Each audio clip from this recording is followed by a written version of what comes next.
পশ্চিমবঙ্গের নতুন নিয়োগ বিল ২০২৬ আসতে চলেছে খুব শীঘ্রই, এমনটা সম্ভাবনা।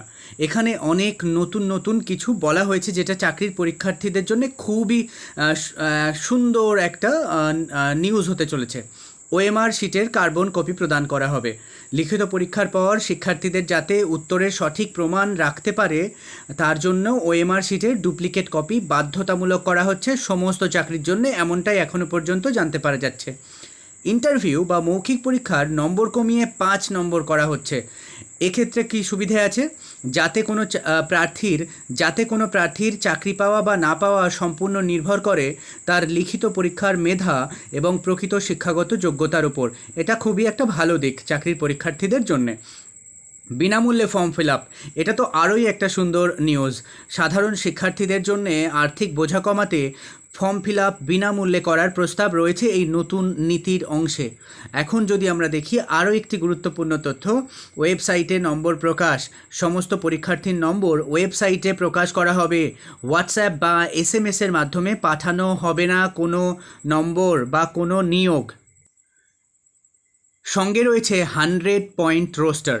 সংরক্ষণ নীতিতে সম্পূর্ণ স্বচ্ছতা বজায় রাখতে এসসি, এসটি, ওবিসি ও ইডব্লিউএস প্রার্থীদের সঠিক অধিকারের নিশ্চিত করতে কড়াভাবে 100 পয়েন্ট রোস্টার নিয়ম মেনে চলা হবে, এমনটাই জানতে পারা যাচ্ছে এই নতুন নীতিতে।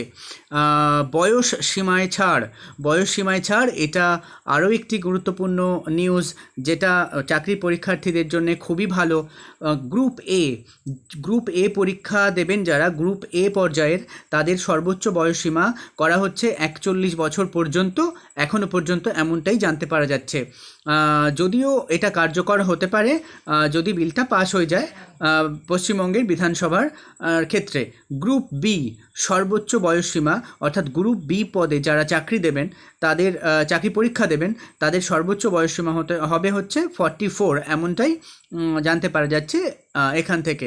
গ্রুপ সি আর ডি এই পদে যারা পরীক্ষা দেবেন চাকরি পরীক্ষা, তাদের সর্বোচ্চ বয়সসীমা হবে 45 বছর পর্যন্ত, অর্থাৎ 45 বছর পর্যন্ত বয়সের পরীক্ষার্থীরা পরীক্ষা দিতে পারবেন এই নতুন নিয়োগ বিল যদি পাস হয়ে যায় তবে।